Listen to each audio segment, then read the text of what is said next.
The phone rang at 2047 in the morning. I remember the exact time because I had been lying awake anyway. The way old men do, listening to the radiator tick and the refrigerator hum downstairs. My wife Martha passed 11 years ago, and I still hadn't learned to sleep through a whole night without her. So when the phone went off, I was already half sitting up, reaching for it before the second ring. "Mr. Ashby?" A woman's voice. Clipped. Professional. "This is St. Catherine's Hospital. Your son-in-law has been brought into emergency surgery. We need you here as soon as possible." I sat there for a moment with the phone against my ear. My son-in-law. Not my daughter. My son-in-law, Greg. What happened? I finally got out. A vehicle collision. That's all I'm able to tell you over the line. The attending physician will speak with you when you arrive. And my daughter, Lena. Your daughter is here, sir. She's not injured. She asked us to call you. I told her I was on my way. I hung up and sat on the edge of the bed in my undershirt and pajama pants, and for a long minute I didn't move. I just stared at the wallpaper Martha picked out in 1994. Little blue flowers. Faded now. You have to understand something about Greg, my son-in-law. I never liked him, not from the first Thanksgiving Lena brought him home 8 years ago, when he sat at my dining room table and complimented Martha's stuffing 3 different times in the same sentence. He was a salesman of some kind back then. Insurance, I think. Or it might have been securities. He had that handshake. Too firm, held too long. Eyes that didn't quite meet yours. And he laughed at everything I said, even the things that weren't funny. Especially those. But Lena loved him. Said he made her feel safe, and Martha told me in the kitchen that night while I was drying dishes that I needed to give him a chance. So I did. For Lena, I did. I got dressed. Jeans, the flannel shirt over a sweater because October in central Pennsylvania doesn't mess around at 3 in the morning. I grabbed the keys off the hook and went out to the truck. The driveway was wet. It had been raining off and on for 2 days. The hospital was 43 miles away. I know because I'd driven that stretch 100 times when Martha was going through her chemo. The road through the hills, the closed-up produce stand, the bend by the reservoir where the deer always crossed. I drove faster than I should have. The radio was off. I just listened to the tires on the wet asphalt and tried to keep my hands from shaking. Why hadn't Lena called me herself? That was the thing eating at me. Even if she was in shock, even if she was crying, she would have called. Unless she couldn't. Unless someone wouldn't let her. I shook that thought off. I was being an old fool. Greg had been in a car accident. That was all. I pulled into the emergency lot at 4018 in the morning. The automatic doors slid open and I stepped into that smell hospitals have. The one you never get used to no matter how many times you visit. I went to the desk and gave Greg's name, and they pointed me toward the 3rd floor. Lena was sitting in a row of vinyl chairs outside the surgical wing. She looked up when she saw me, and her face just crumpled. She was wearing yoga pants and one of Greg's flannel shirts, and her hair was up in that messy way she does when she doesn't have time to brush it. She stood up and I wrapped my arms around her, and she cried into my shoulder like she was 9 years old again and had skinned her knee on the driveway. "Daddy, I'm here, sweetheart. I'm here, sweetheart. I'm here." She pulled back and wiped her face with the heel of her hand. "He's still in surgery. They said his liver and there was internal bleeding, and, Daddy, I don't even know what happened. He told me he was going to the gym. He said he'd be back by 10. And then the police were at the door at 1 in the morning. Where did it happen? Out on Route 6, by the exit for Brookhaven." I didn't say anything. But Brookhaven is 40 minutes the wrong direction from any gym in our town. And Greg owned a gym membership 2 miles from his house. A nurse came down the corridor and asked if we wanted coffee. Lena nodded. I said no thank you. The nurse said the surgeon would come out as soon as they had news, but it could be hours yet. Lena sat back down, and I sat next to her and held her hand. Her hand was so small. I'd forgotten how small. We sat there in silence for a long time. A man in scrubs walked by pushing an empty gurney. Somewhere down the hall, a phone rang twice and stopped. The clock above the nurse's station ticked. I watched the second hand go around and around. Around 5:30, the surgeon came out. He was older than I expected, late 50s maybe, gray at the temples, with deep lines around his mouth like he'd spent his life delivering news to families in waiting rooms. His name tag said, Dr. Halvorson. He pulled off his cap and held it in both hands. Mrs. Croft? Lena stood up so fast she nearly fell. I steadied her elbow. Your husband is alive. He's stable. The surgery went well, but he's going to be in recovery for a while. We had to remove part of his liver, and there was some damage to his spleen. He's a strong man. He'll pull through. Lita let out a sound that was half a sob and half a laugh. She covered her face with her hands. Mrs. Croft, you've been here all night. Why don't you go to the cafeteria? Get yourself something to eat. He won't wake for at least 4 hours. There's nothing you can do right now but rest. He turned to me. Mr. Ashby, could I have a word? Just for a moment. Some paperwork I'd like to go over. Lena nodded vacantly. The nurse appeared again with that coffee and gently steered her down the hall. I watched my daughter walk away from me with the cup shaking in her hand, and then I turned to Dr. Halvorson, and the look on his face made my stomach turn over. This way, please. He led me down a side corridor to a small room with a desk and 2 chairs and a box of tissues. He closed the door behind us. Then he locked it. I heard the bolt slide. Doctor, what's going on? He didn't sit.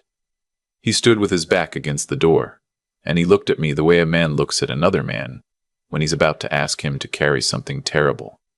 Mr. Ashby, I need to tell you some things, and I need you to listen carefully, because we don't have much time.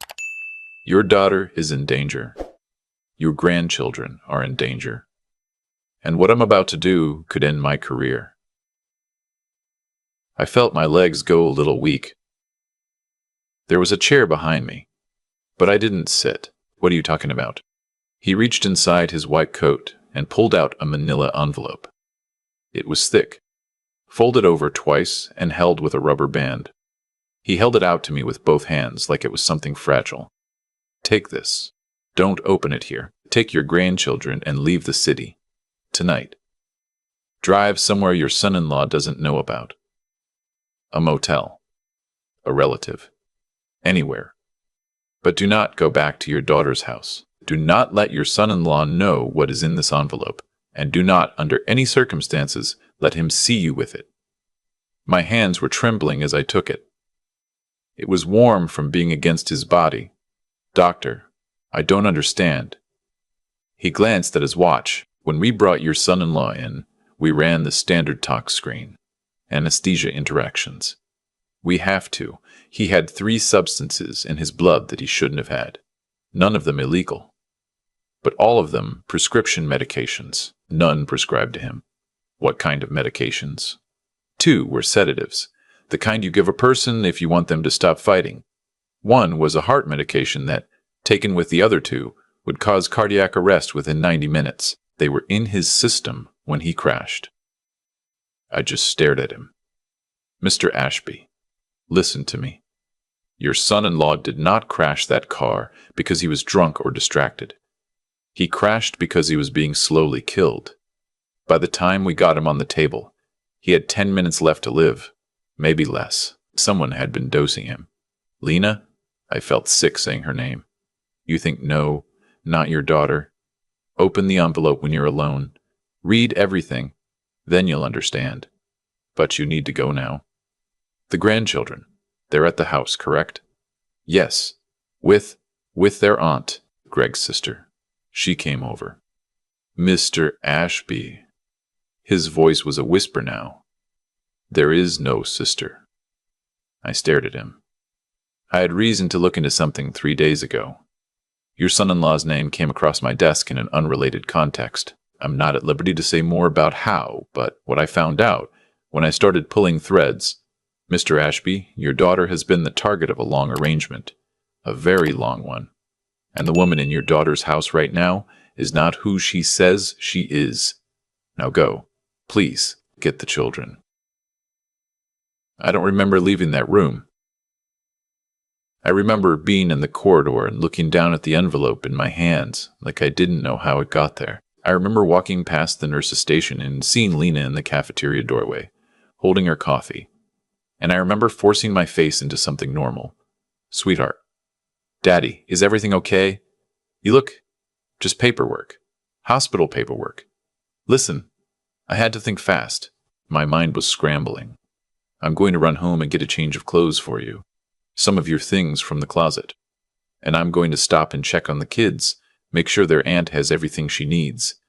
You stay here with Greg. Don't move. Just stay. She nodded slowly. Their aunt called me before you got here. About an hour ago. She said the kids slept right through and she'd keep them home from school today. Of course she would. That's smart. You stay. I'll be back by lunch. Daddy, you sure you're okay? You're white as a sheet. It's been a long night, baby. That's all. I kissed the top of her head. Her hair smelled like her mother's shampoo. The same brand. I'd thrown out the bottle in our bathroom 3 years after Martha passed, and Lena had given me a new one for Christmas, without me asking, and I'd cried in my truck about that for a long time. I held my daughter's head against my chest for 1 extra second. Then I walked away. I made it to the parking garage. I made it to my truck. I sat behind the wheel, and I opened the envelope. The first thing was a photograph. A driver's license. The face was a woman in her late 30s. Brown hair, plain features. The kind of face you wouldn't remember if you passed her in a grocery store. The name on the license was Dana Pierce. But there was a sticky note on it, in pen. Aliases. Karen Sloan. Diana Pierce. Daria Pierce. Convictions for fraud in 2 states. Currently has open warrant in Ohio. Goes by Diane in your daughter's home. Diane. Greg's sister. The one who'd come for Thanksgiving last year.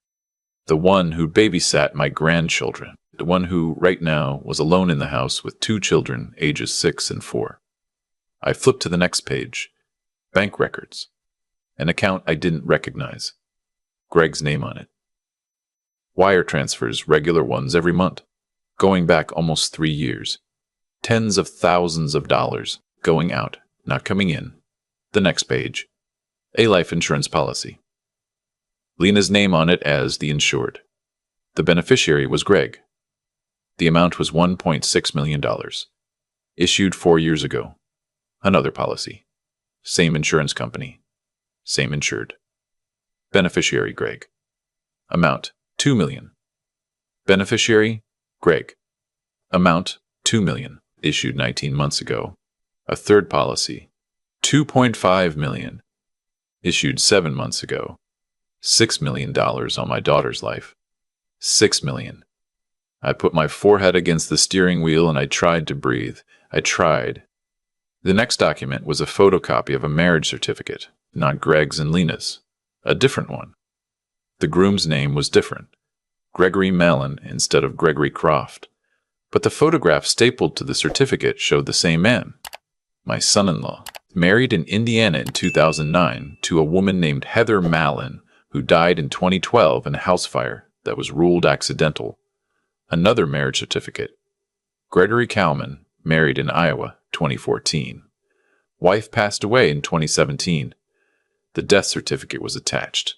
Cause of death, cardiac arrest. She was 31 years old. Then he married my daughter in 2017. 6 months after that other woman died. 6 months.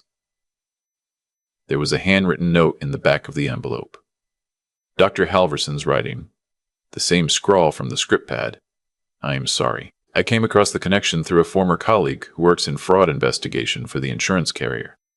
He flagged the patterns to me last week. I asked questions. I learned more. I had planned to bring this to authorities at the end of this week. I never expected your son-in-law to be on my surgical table tonight. Someone got to him first. I believe that person is the woman in your daughter's house. I believe she was his accomplice, and that something went wrong between them. I cannot prove it yet, but your daughter and the children are not safe. Trust no one. Take them and go. I sat in that truck for I don't know how long. The sun was starting to come up, pale gray light over the roof of the garage. A janitor walked past with a mop bucket. Somewhere, a car alarm went off and stopped. Then, I started the engine. Lena and Greg lived 22 miles from the hospital, on the south side of town. A little ranch house with a fenced yard and a swing set Greg had put together himself 2 summers ago. I'd helped him drill the posts. I remember thinking, watching him work, that maybe I'd been wrong about him. That maybe a man who builds a swing set for his kids on a Sunday afternoon couldn't be all bad. I called my brother Hal on the drive over. He's 4 years younger than me, lives an hour west, retired Navy. I told him I needed him, and I needed him now, and I couldn't explain on the phone. He said he'd be at the house in 55 minutes. He didn't ask another question. That's how. I drove past Lena's house twice. The first time, I just wanted to see. The lights were on in the kitchen. The drapes were drawn in the living room. A car was in the driveway that I didn't recognize. A silver sedan with Ohio plates. My grandchildren's car seats were visible in the back seat through the rear window. The second time, I pulled into the driveway like nothing was wrong. I had to keep my face normal. I had to. I knocked on the front door. 3 soft knocks, the way I always do. I heard footsteps on the hardwood. A pause at the peephole. Then the door opened. She was wearing jeans and a sweater. Hair pulled back. A kitchen towel in her hand. Mr. Ashby, Lena called me. She said you might come by. Is Greg all right? He's out of surgery. He's going to make it. Oh, thank God. She pressed the hand with the towel against her chest. She looked relieved. She looked exactly the way a worried sister-in-law would look, and I thought, you are very good at this. You have done this before. Diane, I came to get the kids. Lena wants them with me. The doctor said it'll be a long recovery, and she wants them to be with their grandfather. Routine. You know. She tilted her head a little. Just a little. I think she'd want me to keep them here, actually. They're settled. They had pancakes this morning. They're watching cartoons. She told me on the phone half an hour ago. Lena's pretty distressed. Just want to honor what she asked for. I smiled. I made myself smile. The same smile I'd given her at the Christmas dinner table last year, when she told us all about her job in dental administration, which I now realized she had probably invented on the spot.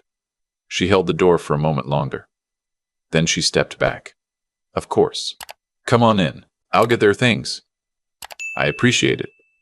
Why don't I go say hi to them, and you can get a bag together? I walked past her into the house. My ears were ringing.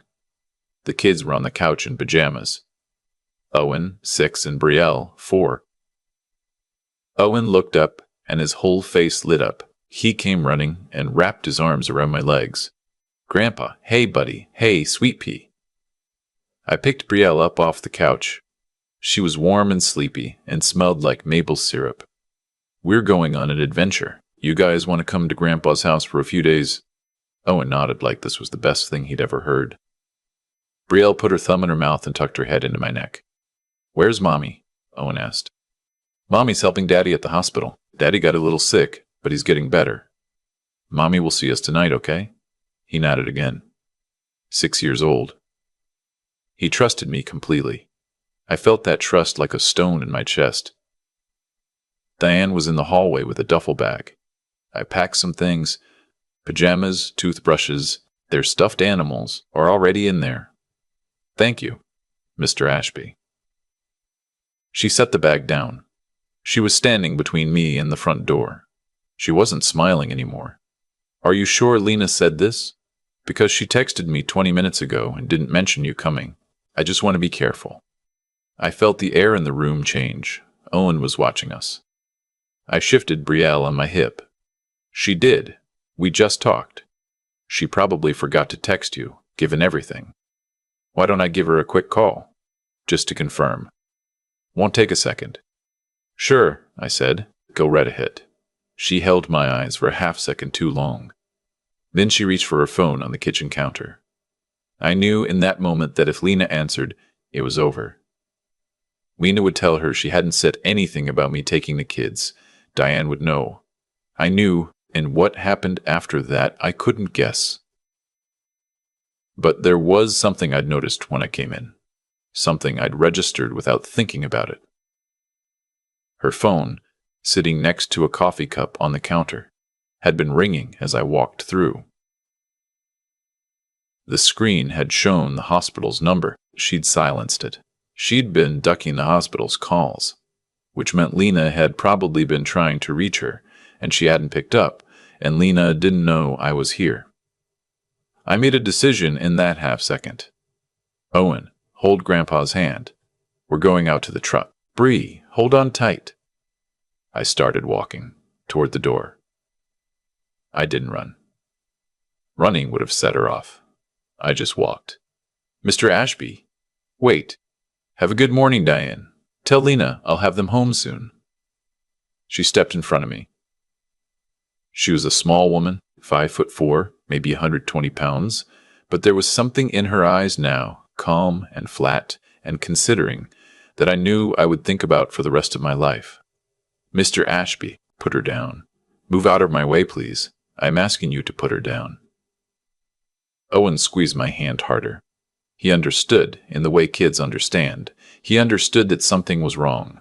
I had 3 inches and 60 pounds on her. I was 67 years old, with arthritis in my left knee and a bad back from 40 years of installing HVAC systems. But I had 3 inches and 60 pounds on her, and I had my granddaughter in my arms and my grandson at my side. Diane, I'm walking out of this house. Get out of my way. I think she would have done it. I think she would have come at me. But behind her, through the kitchen window, headlights swept across the driveway. A truck pulled in fast. Hal, 40 minutes early. She saw the headlights and the calm slipped off her face like a mask coming undone. She turned and looked, and that was the second I needed. I pushed past her. The front door was 3 steps. I yanked it open. Hal was already getting out of his truck, 6'2", 63 years old, 20 years of military bearing still in him, walking up the path like he had all the right in the world. Hal, kids in your truck, now. He didn't ask. He scooped Owen up under one arm and took betrayal from me in his other. And he was back in his truck in maybe 4 seconds. I followed. Diane stood in the doorway. She watched us. She didn't come out. I got into my truck. Hal pulled out. I followed. We were on the highway in 3 minutes. He called me from his cab. Where am I going? Anywhere. Just drive. North. I'll catch up. I have to make a phone call. You got it. I pulled off at a rest area 12 miles up the road. I sat in the truck and I dialed 911. I told them everything I could. The hospital. The doctor. The woman in my daughter's house. The Ohio warrant. I gave them the address. I gave them my son-in-law's name and the aliases written on the sticky note. I told them my daughter was at St. Catherine's and needed protection. The dispatcher was good. Calm. She asked me to stay on the line. I heard her relaying it.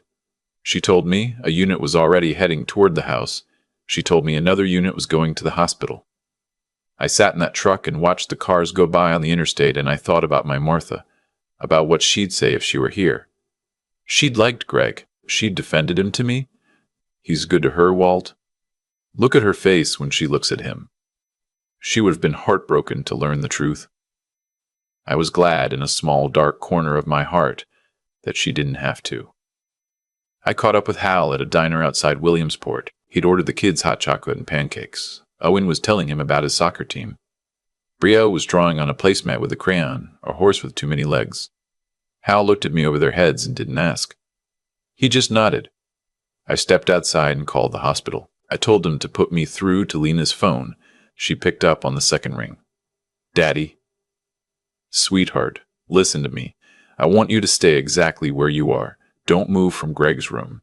The kids are with me and Uncle Hal. They're safe. The police are coming to the hospital to talk to you.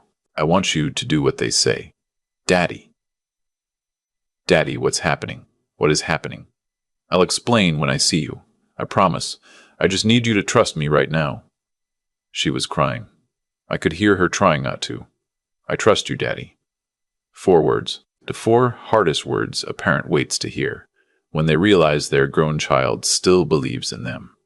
I sat down on the curb outside that diner, and I let myself cry for the first time in a long time. They picked Diane up 40 minutes later, at the bus station 2 towns over. She'd left the house 10 minutes after we did.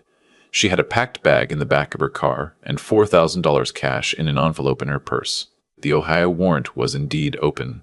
Fraud, identity theft, and a charge involving an elderly man in Cincinnati who had died of complications from a fall. Her real name was Dana Pierce, and she'd been working confidence schemes with Greg, or whatever his real name turned out to be, since at least 2011. That part of the story unspooled slowly over the next 6 months. The detective assigned to the case, a woman named Sandra Morrissey, who treated my daughter with a gentleness I will never stop being grateful for, sat with us in her office and walked us through what they'd pieced together. Greg's real name was Carl Anders. Born in southern Ohio, walked out of a community college sociology program in 2008 and reinvented himself 3 times in the next decade. Heather Mallon, his first wife, had owned a modest house and a small inheritance from her grandmother. The fire took both. The second wife, the woman in Iowa, had taken out the life insurance policy herself 9 months before her death. Her family had always thought something was off. They just couldn't prove anything. The pattern with Lena had been the same. Slow. Patient. He'd waited 4 years to take out the first policy. Built our trust. Had 2 children with her. Became a fixture. A man building a swing set. The internal investigation at the insurance company turned up that Dana, had been the one to introduce Carl to the broker who wrote the policies. She'd been pulling strings from outside the marriage for years. Detective Morrissey thought there had been an argument between them some weeks before the crash. Maybe she was tired of waiting for the payout. Maybe Carl had gotten cold feet. Maybe she'd started slipping him the same kind of drugs he was going to slip my daughter. They'd never know for sure. But she'd been dosing him for at least 3 weeks before the accident, based on what the hospital found in his system. The crash had been an accident in the literal sense. He'd been swerving, probably, because the world was going gray. He'd been driving on Route 6 because that's where she told him to meet her. He survived the surgery. He survived 3 more after that. He pleaded guilty in the end, after his lawyer saw the evidence and told him a jury would never let him go. 2 consecutive life sentences. Heather Mallon's case was reopened in Indiana. The Iowa case, too. The first wife's family came to the sentencing. I shook her brother's hand, and there were no words that needed to be said. Diane pled separately. She got 35 years. Lena didn't believe me at first.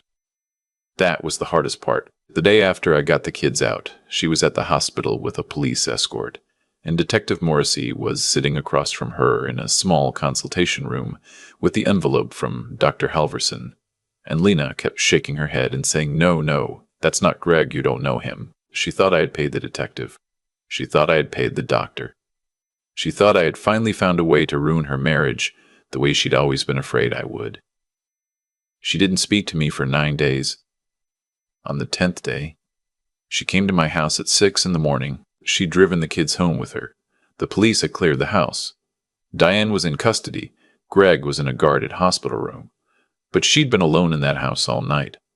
She let herself in with her key. I heard the back door, and I came downstairs in my robe, and my daughter was sitting at my kitchen table with a stack of papers I recognized. The envelope. Detective Morrissey had given her copies. She looked up at me. Her eyes were red. She hadn't slept. Daddy. I'm here, baby. I read it. All of it. Every page. I sat down across from her. He told me that first year that he loved that I had a father like you. That he wished he'd had one. That he envied me. She was looking at the table, not at me. I thought he meant it. He probably did, in a way. Bad men love what they can use. Were you always going to be right about him? No, I said. I hope to God I was wrong every day. For 8 years. She started crying. I came around the table and put my arms around her, and she leaned against my chest and cried the way she had cried in the hospital that night, except this time she was crying for something she had lost. Not Greg. Not Carl or whoever he had been, the version of her life she had thought she was living. The version where her husband was kind and her family was whole, and her father had been wrong about everything. I held her until she was done. Then I made her coffee, and I made the kids pancakes when they woke up, and we sat at my kitchen table together, the 4 of us, and that was the beginning of putting something back together. It's been almost 2 years now. Lena and the kids moved in with me for the first 6 months. The house was too quiet for one old man anyway. Then she got a job at a hospital, not St. Catherine's, but a smaller one closer to home, doing intake for the cardiac unit. Dr. Halverson wrote her reference. She'd been a nurse before she met Carl, before he'd convinced her, slowly, year by year, that her job was too stressful and she should stay home. She rediscovered something of herself when she put those scrubs back on. I watched her do it. She and the kids are in a small apartment now, 10 minutes from me. Owen plays travel soccer. Brielle started kindergarten and decided immediately that she was going to be a veterinarian, then a marine biologist, then both. She's 6 now. She asks about her dad sometimes. Lena tells her the truth in the gentlest words she can find, and we'll add to it as the years pass.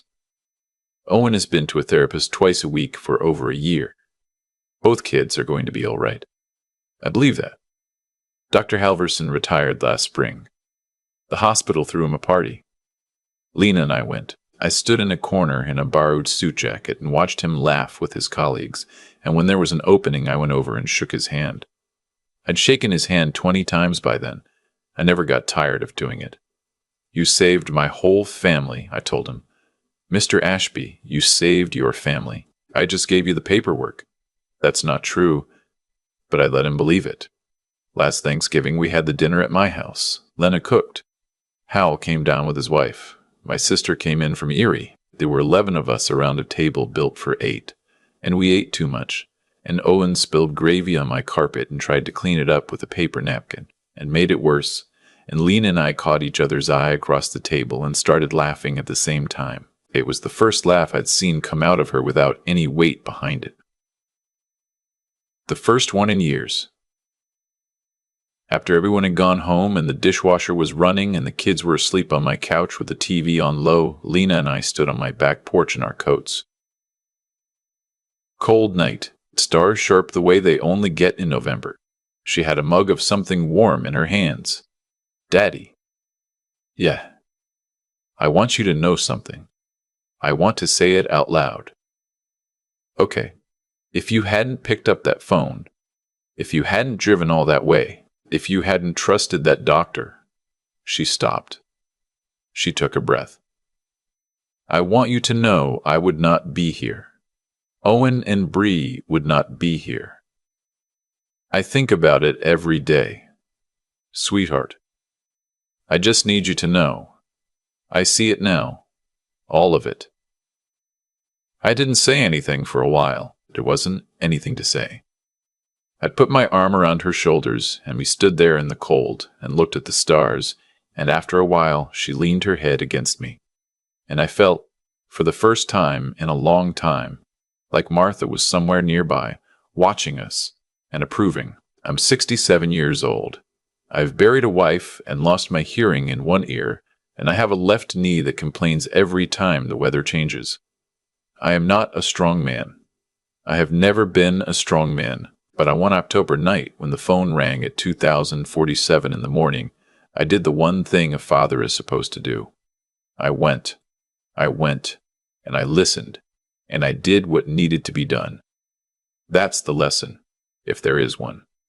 Trust the warning, even if it costs you, especially if it costs you. When someone tells you the person you love is in danger, listen first and doubt later. You can apologize for being wrong. You can apologize for being too late. I tell that to anyone who listens now. I told it to a man at the hardware store last month, when he started telling me about his daughter's new boyfriend and how something felt off, but he was probably just being an old fool. I told him, "Don't be afraid of being a fool. Be afraid of being right and silent." He took it the way I meant it. He nodded. He thanked me. He went home. I drove home too. Past the produce stand, past the reservoir, past the bend where the deer cross. I came into my driveway and I sat in my truck for a minute, the way I sometimes do, and I looked at the porch light Lena had left on for me. I went inside. I made myself a cup of tea. I sat in my chair. And I was grateful. For all of it. Even the worst of it. Because the worst of it had brought me here, and here was a good place to be. I sit on my porch some evenings now, and I think about how close we came. How thin the margin was. If Dr. Halverson hadn't ordered that one particular blood panel, if his old colleague hadn't worked in insurance fraud, if the warning signs that had been sitting in front of me for 8 years had stayed invisible for 1 more week, my daughter Lena would have been the 3rd name on a list. My grandchildren, Owen and Brielle, would have grown up calling a stranger dad. The thing I've come to understand in my 67th year is that nothing in this life arrives without a cause.